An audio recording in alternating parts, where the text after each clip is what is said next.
Kita sudah memuji dan menyembah Tuhan, rasanya puas kalau kita bisa menyenangkan Tuhan, itu satu kebanggaan gitu ya. Karena Tuhan sudah memilih kita dan melayakkan kita semuanya melayani Tuhan dan boleh menjadi anak-anak yang dikasihi Tuhan. Itu sungguh luar biasa ya. Tidak akan didapatkan dari luar, hanya dari Tuhan saja.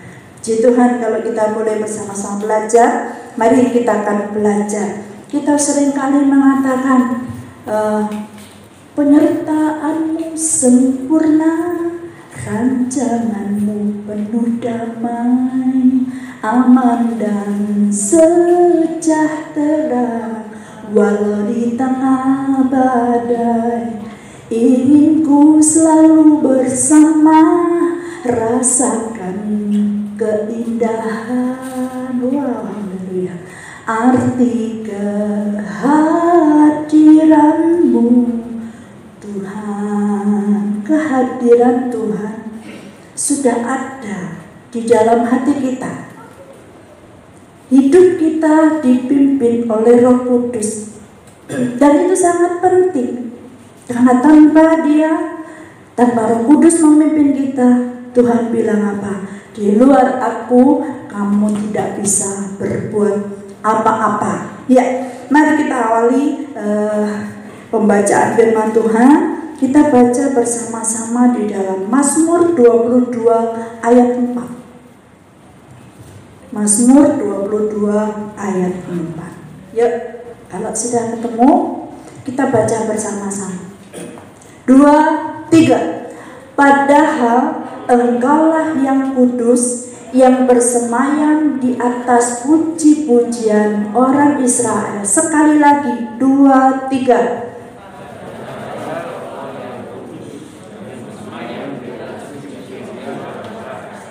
Yes. Digaris bawahi yang bersemayam. Kata bersemayam itu ada. Kata bersemayam itu berdiam, hadir.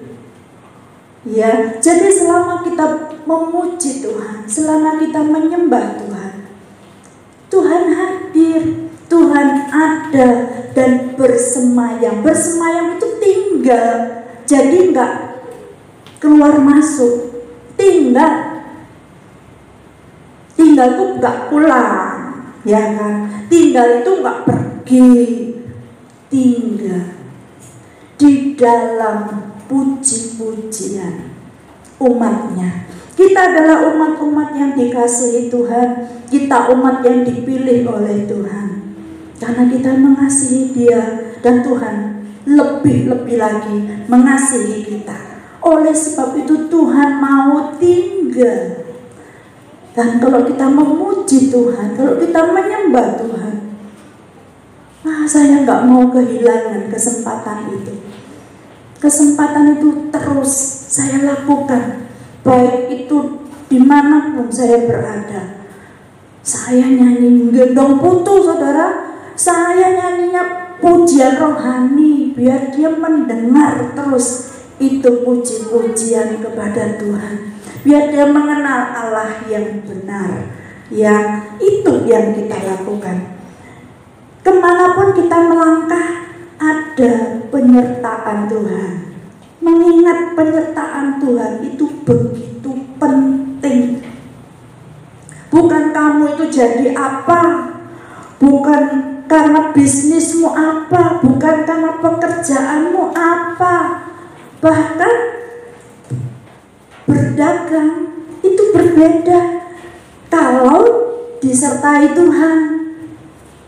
Menjadi asisten rumah tangga berbeda kalau ada penyertaan Tuhan. Bisnis, pangkat kita, pekerjaan kita, apapun yang kita kerjakan itu berbeda kalau ada penyertaan Tuhan. Beda banget ya.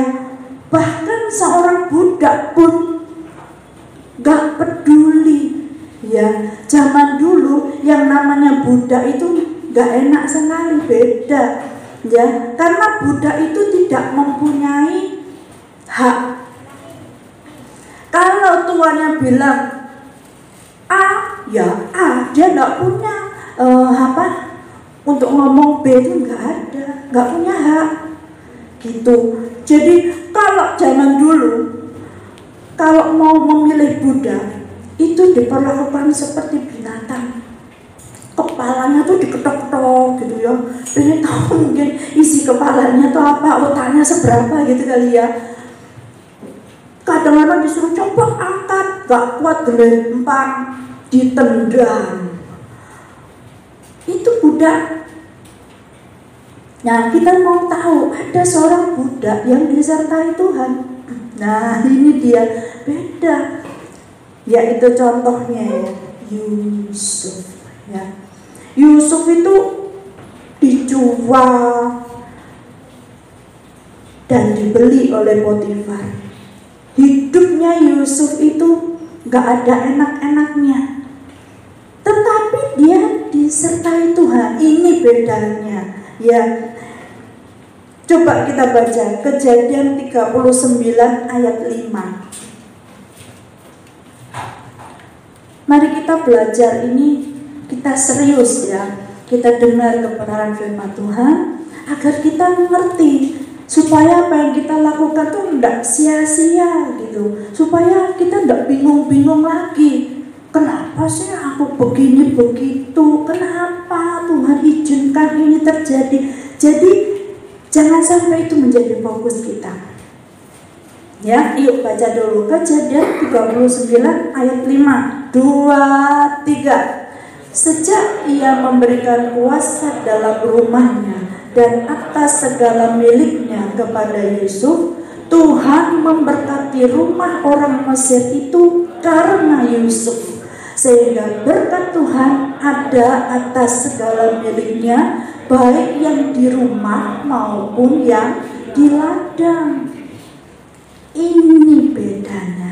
Yusuf itu sudah dibuang, diceburkan sumur, dijual oleh kakaknya, dijadikan budak, dipisahkan dari keluarga, dipenjarakan justru pada saat dia berbuat baik. Dan masih banyak lagi. Dia pasti sangat menderita.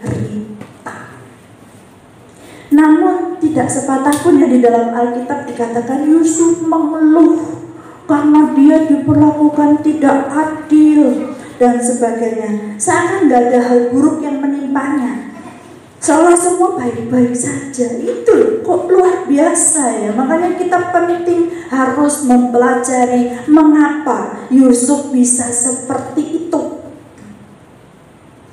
Dia selalu berpikir yang baik dan benar dan menjadi berkat dimanapun dia berada. Semua orang tahu. Itu yang membedakan Yusuf dari yang lain. Apakah Yusuf jadi bos? Setelah dia disertai Tuhan dia jadi bos? Enggak. Dia malah diganggu oleh istri Potifar. Potifar sudah memberinya kepercayaan luar biasa. Dan karena Yusuf ya, berkat Tuhan ada di rumah pemiliknya, bosnya, baik yang di rumah maupun yang di ladang. Luar biasa. Potifar tahu itu. Tetapi ketika istri Potifar mengganggu Yusuf bilang, semua sudah dipercayakan kepadaku, aku tidak mungkin menyentuh istri tuanku yang begitu baik kepadaku. Dia lari, tetapi difitnah. Nah, bagi kita yang sering mendapatkan fitnah, mendapatkan perlakuan tidak enak, asalkan kita melakukan kebenaran, asalkan ada penyertaan Tuhan, jangan takut. Karena Tuhan memiliki rencana-rencana yang baik dalam hidup kita. Tuhan gak pernah menjerumuskan kita. Yang penting ada penyertaan Tuhan. Ya, kembali saya ingatkan, apapun kondisi kita, apapun pekerjaan kita, asal ada penyertaan Tuhan, jangan takut apapun juga. Bahkan Yusuf ketika di dalam penjara, itu karir yang bagus enggak ya? Enggak ada bagusnya karir masuk penjara. Tetapi di dalam penjara, nah ini dia, Tuhan menyertai Yusuf sehingga apapun yang dikerjakannya itu menyenangkan hati kepala penjara. Malah kepala penjara memberi kepercayaan kepada Yusuf untuk mengurus semuanya. Dia juga menjadi berkat bagi juru minuman, juru roti, meskipun dia dilupakan. Yusuf mengeluh? Tidak. Dia cuma berdoa kepada Tuhan. Sampai dia menjadi orang kedua di Mesir. Kita harus belajar bagaimana Yusuf bisa begitu. Pasti karena ada sesuatu yang dia yakini di dalam hidupnya. Karena sesuatu yang menghidupi. Apakah itu? Yang pertama, karena ada penyertaan Tuhan. Coba kita baca dulu Kejadian 39 ayat 2. Nah ini poinnya, poin pertama yang membuat Yusuf seperti itu, yaitu 2:3. Tetapi Tuhan menyertai Yusuf sehingga ia menjadi seorang yang selalu berhasil dalam pekerjaannya. Maka tinggallah ia di rumah tuannya orang Mesir itu. Dalam pekerjaannya bukan berarti kita menjadi terus melejit, menjadi orang kaya, menjadi bos. Enggak. Tetapi karena Tuhan menyertai Yusuf, apapun yang dikerjakannya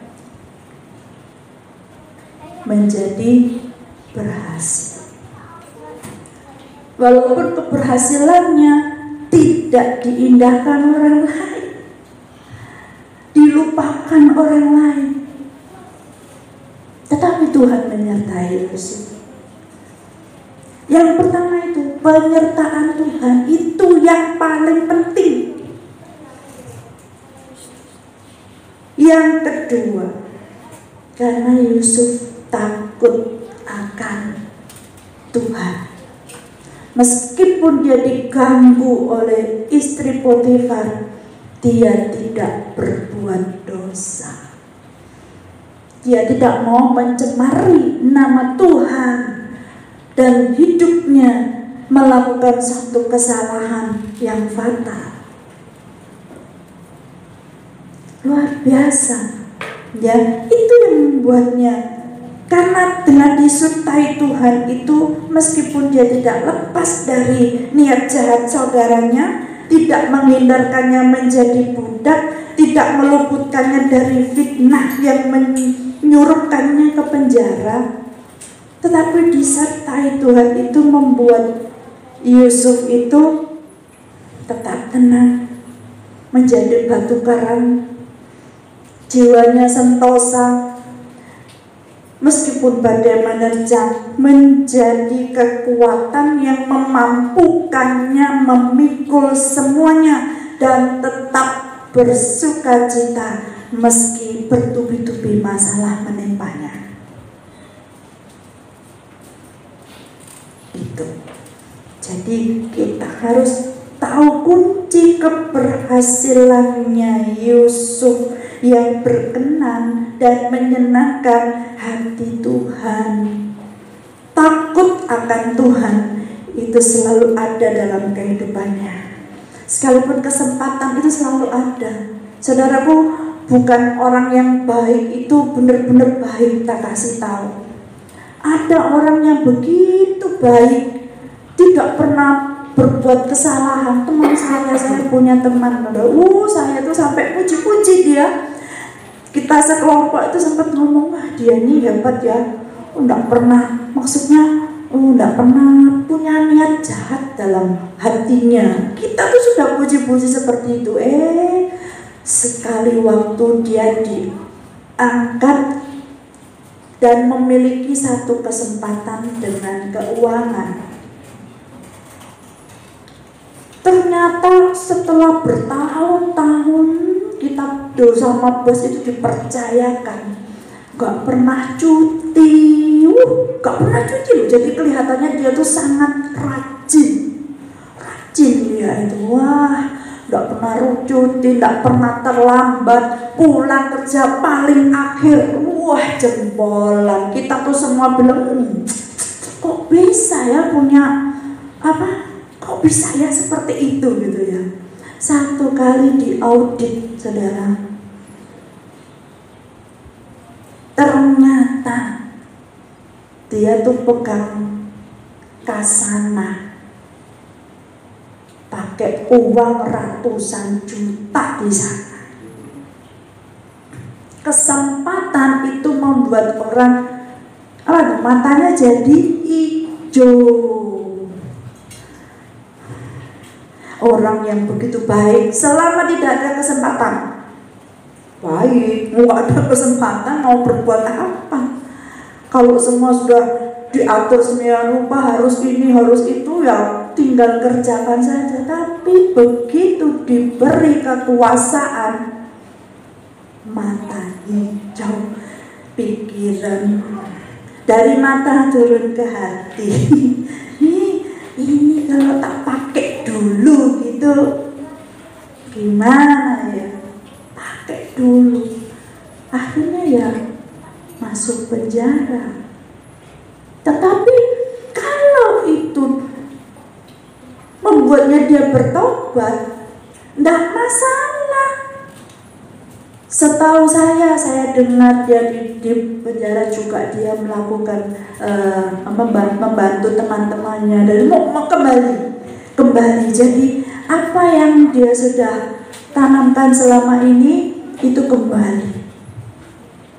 Ya puji Tuhan, segala sesuatu nggak masalah kok. Kita diperlakukan seperti apa, kondisi seperti apa, kita jatuh bangun. Tapi yang penting jangan lupa kembali kepada Tuhan, kembali mengerjakan kebenaran. Itu yang Tuhan tahu. Daud seberapa busuknya yang dia lakukan. Sangat jahat Daud itu. Ketika dia mengambil istrinya, dia bunuh suaminya. Jahat sekali. Tetapi apa yang membuat Daud tetap dicintai Tuhan? Karena begitu ditegur, Nathan menegur, dia berbalik. Tapi lucunya, karena Daud itu memang disertai Tuhan, dia cinta Tuhan, sehingga dia mengenal Allahnya dengan baik. Apakah ketika ditegur terus dia takut, terus memikirkan, coba kita baca dulu. Aduh, ini harus dibaca nih Daud ini.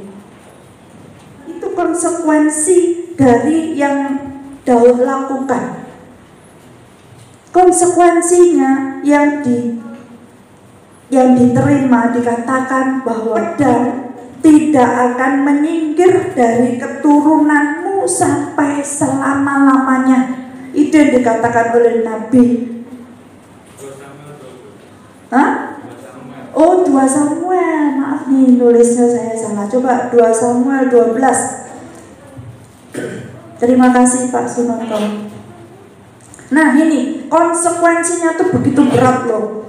Waktu ditegur oleh Nabi Nathan, ayo kita baca apa itu? 2, 3. Oleh sebab itu pedang tidak akan menyingkir dari keturunanmu sampai selamanya, karena engkau telah menghina aku dan mengambil istri Uria orang Het itu untuk menjadi istrimu. Konsekuensinya kalau Daud melihat konsekuensinya, waduh, pedang tidak akan menyingkir dari keturunanmu sampai selamanya, berarti tamat riwayatnya. Apa terus kalau dia terus takut, Tuhan ampuni aku, gimana nanti kalau anakku, bagaimana ini nanti aku seperti setelah ini. Tuh Daud itu mengenal Allah dengan benar. Dia tidak mengatakan seperti itu. Kita lihat doanya Daud, Mazmur 51 ayat 13. Apa yang jadi doanya Daud? Daud itu tahu benar Allahnya tuh seperti apa, meskipun konsekuensinya seperti itu, dia tidak ketakutan terus, nanti aku mati, matilah aku, ya sudah. Gak sudah. Lihat doanya Daud 2, 3.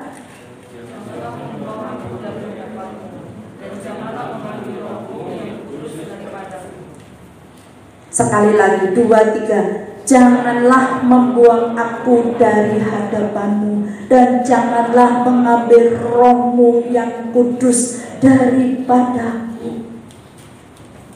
Dia hanya takut ditinggalkan Tuhan. Dia hanya gak mau rohnya yang kudus itu diambil daripadanya. Dia tahu. Seperti tadi pemimpin pujian mengatakan, apapun kesalahan kita, Tuhan itu baik, tidak pernah marah. Makanya saya tidak suka kalau guru-guru sekolah minggu bilang sama anak-anak, Tuhan marah loh gini. Jangan. Tuhan itu tidak marahan, tidak kayak kita. Sidik-sidik marah, sidik-sidik bodoh. Maka ada yang bilang sama saya, puji Tuhan ya, bukan saya sekarang udah gak bodohan lagi kayak dulu ya. Aduh, terima kasih. Iya, jangan bodohan ya. Jangan, tetaplah melakukan kebenaran, baik dan benar. Yang sudah-sudah tidak apa-apa, saudara-saudara katanya gitu. Ada bantuan tidak apa-apa, ya tidak apa-apa. Tapi setiap kali kita mendengar firman Tuhan, tangkap itu, tangkap. Jangan takut sama Tuhan. Tuhan itu gak ada yang melawan kebaikannya. Dia gak mau kehilangan kita. Benar, Tuhan gak mau kehilangan kita. Kenapa? Dia sudah mengorbankan hidupnya, udah menebus kita dari dosa, menarik kita ke kerajaan anaknya. Jadi Tuhan gak mau kehilangan kita. Percayalah itu. Yang kita takutkan, yang harus kita takutkan itu adalah jangan membuang aku dari hadapanmu. Jangan mengambil rohmu yang kudus daripadaku. Tapi harus dikatakan dengan sungguh-sungguh. Hanya pura-pura Tuhan tahu. Tuhan gak membiarkan dirinya dipermainkan. Kejar sama Tuhan. Dikejar beneran. Jatuh bangun nanti kita ya. Benar. Karena Tuhan gak ada yang bisa ditutupi dari Tuhan ya. Apa yang kita pikir terus Tuhan tahu semuanya. Jangan dikira Tuhan gak tahu. Kadang-kadang Tuhan diam ya, karena sayang sama kita. Tapi jangan terus-menerus mendukakan Roh Kudus. Hati-hati kalau kita mendukakan Roh Kudus, kita gak akan dapat bagian dalam kerajaan Allah. Pikiran kita harus dibersihkan terus-menerus, dibersihkan oleh firman Tuhan. Cintailah firman-Nya. Teruslah memuji Tuhan. Memuji Tuhan dimanapun kita berada. Karena puji-pujian itu membuat pikiran kita itu gak negatif. Pikiran kita itu menjadi pikiran yang positif, benar, dan menyenangkan Tuhan. Alangkah indahnya hidup seperti itu ya.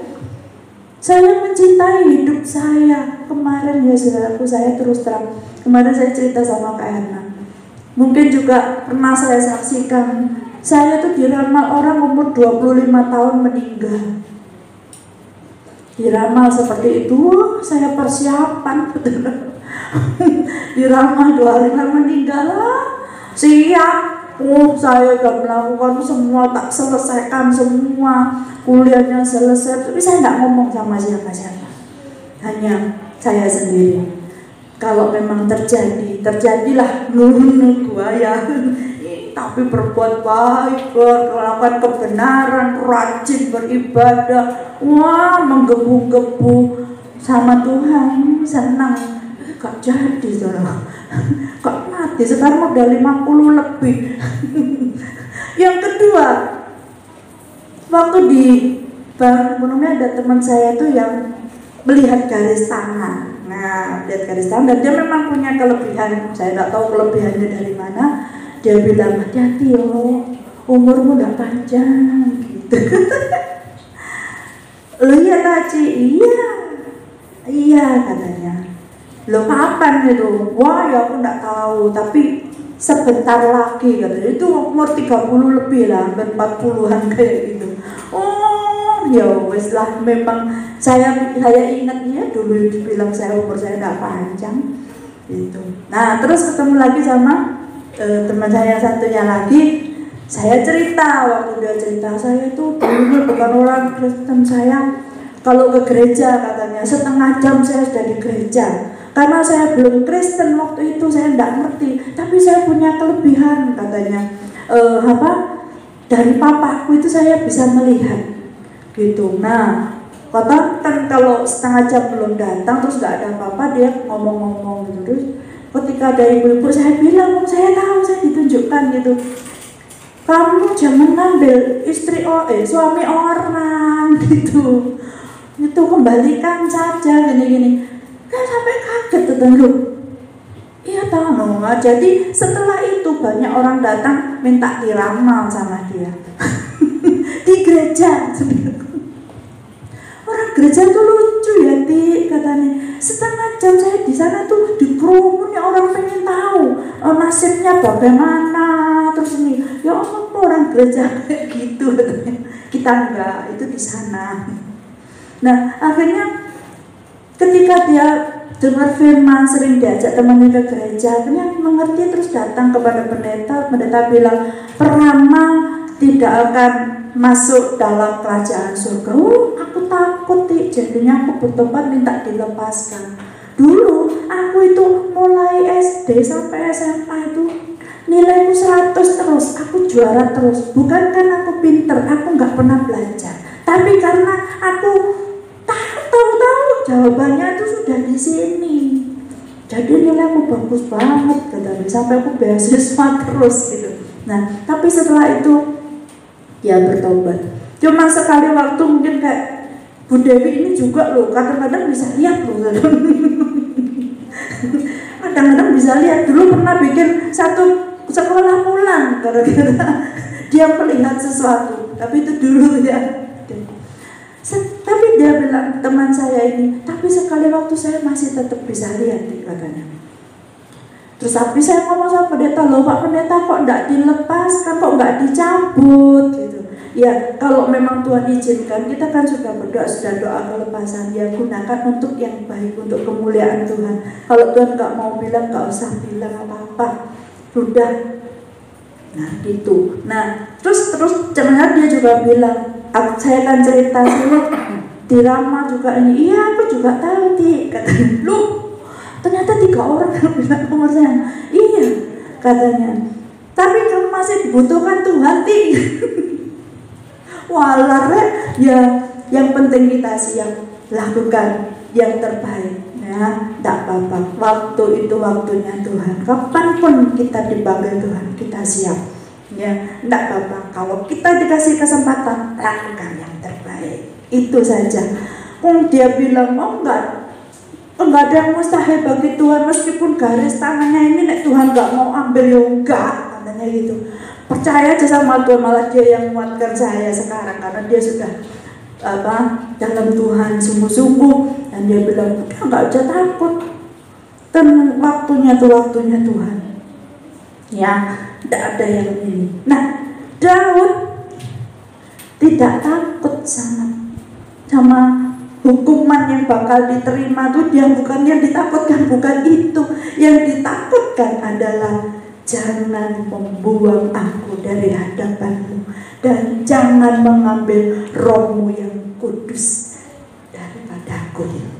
Suatu permintaan yang luar biasa ya, ketika kita berdoa, minta ampun Tuhan, jangan hukum saya, jangan gitu. Tuhan nggak suka sebenarnya. Itu harus konsekuensi yang harus kita tanggung ya. Kalau kita berbuat salah dihukum ya wajar, sudah biasa aja, nggak masalah. Sakit ya udah, mau sakit aja. Semua orang juga bisa sakit, nggak apa-apa. Saudaraku ya, jangan takut ya. Yang ditakutkan itu tidak bersama Tuhan, yang ditakutkan kalau tidak disertai Tuhan, kalau tidak bersama dengan Tuhan, itu yang kita takutkan. Karena berkat terbesar kita adalah disertai oleh Tuhan. Berkat terbesar kita adalah penyertaan Tuhan. Dimanapun kita berada, apapun pekerjaan kita, jadilah berkat, lakukan yang terbaik. Jangan suka mengeluh, ngomel, nggak pantas saudaraku ya. Kita harus perbaiki, lakukan yang terbaik. Kemarin salah, nggak popo. Hari ini aku perbaiki, menjadi lebih baik lagi. Gitu.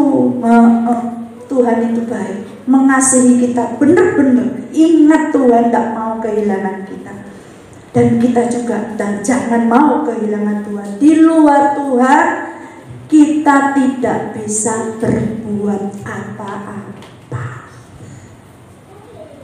Ya bagaimana supaya Tuhan selalu bersama dengan kita? Ketika kita datang di hadapan Tuhan, ketika kita intim dengan Tuhan, menyembah sungguh-sungguh, ketika kita berada dalam hadirat Tuhan, ketika kita menghadirkan Roh Kudus tetap di dalam hati kita, kita ajak omong-omong, kita dengar apa kata Roh Kudus itu, jangan mendengar yang lain. Saya percaya kita semua ini peka kok. Roh Kudus ngomong apa itu peka. Kita tahu apa yang dikatakan Roh Kudus itu, kita tahu. Mari kita belajar peka, dengar suara Tuhan, dengar Roh Kudus berbicara. Ya, memuji terus. Mulut ini gunakan untuk memuji Tuhan, jangan ngerasani enggak. Jangan menjatuhkan mental orang. Jangan membuat orang itu down.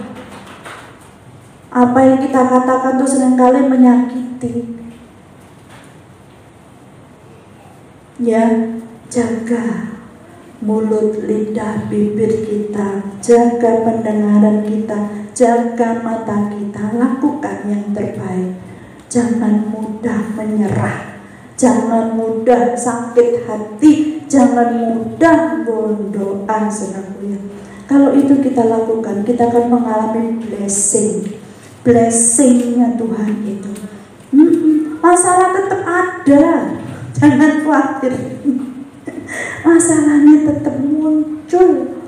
Tetapi kalau kita menyertakan Tuhan, penyertaan Tuhan ada pada kita, dan kita takut akan Tuhan, maka blessing itu akan turun atas kita. Ngomong, kalau kita ada masalah tuh ya jangan segan-segan bicara sama Tuhan. Ngomong. Tangan Tuhan tidak kurang panjang untuk menolong kita. Telinganya tidak kurang tajam untuk mendengar seruan kita. Kemalangan orang benar banyak, itu ada dalam firman Tuhan. Tetapi Tuhan melepaskan kita dari semuanya itu. Percayalah, ya, percayalah itu. Haleluya. Iblis itu bukan terganggu dengan kata-kata Tuhan dimuliakan, kemuliaan Tuhan, dia sudah tahu. Iblis itu terganggu kalau kita sedang berlomba. Berlomba apa? Perlombaan iman yang diwajibkan bagi kita. Ingat ya, satu, perlombaan iman yang diwajibkan. Namanya wajib itu tidak bisa, tidak harus. Kita harus mengikuti perlombaan iman yang diwajibkan kepada kita. Kedua adalah pertandingan iman yang benar. Dua ya, satu, perlombaan iman itu wajib. Yang kedua, pertandingan iman yang benar. Cari di Alkitab dua hal ini ya. Jadi sekali lagi saya ingatkan, kalau kita disertai Tuhan itu tidak ada yang bisa menggagalkan rencana Tuhan seperti Ayub. Gak ada. Rencana Tuhan itu pasti berhasil. Dan dia kan, firman Tuhan itu melaksanakan apa yang difirmankan. Itu firman Tuhan. Dan kita kan selalu menang atas percobaan. Ada penyertaan Tuhan. Sesulit apapun pencobaan kita, kita akan menang akan percobaan itu. Jangan takut. Enggak ada matinya. Orang yang disertai Tuhan itu tidak pernah menyerah, tidak gampang putus asa. Dia selalu bangkit lagi dan lagi, dan sampai kemenangan diraihnya. Ingat, yang saya ingatkan bahwa kita ini disetting Tuhan untuk menjadi pemenang. Amin. Aminnya kurang keras, kita disetting Tuhan untuk menjadi pemenang. Amin. Haleluya. Yakin itu, yakin. Jadilah berkat dimanapun kita berada. Puji Tuhan. Pak Gembala mau menambahkan. Puji Tuhan. Kita akan nyanyi nanti sama-sama. Pemain musik saya undang untuk tampil ke depan. Kita akan nyanyi Jalanmu tak terselami, penyertaanmu sempurna, rancanganmu penuh damai sejahtera. Haleluya. Oh Tuhan, terima kasih. Terima kasih Tuhan. Firman-Mu sudah disampaikan. Kami perlu penyertaan. Jangan ambil romo yang kudus daripada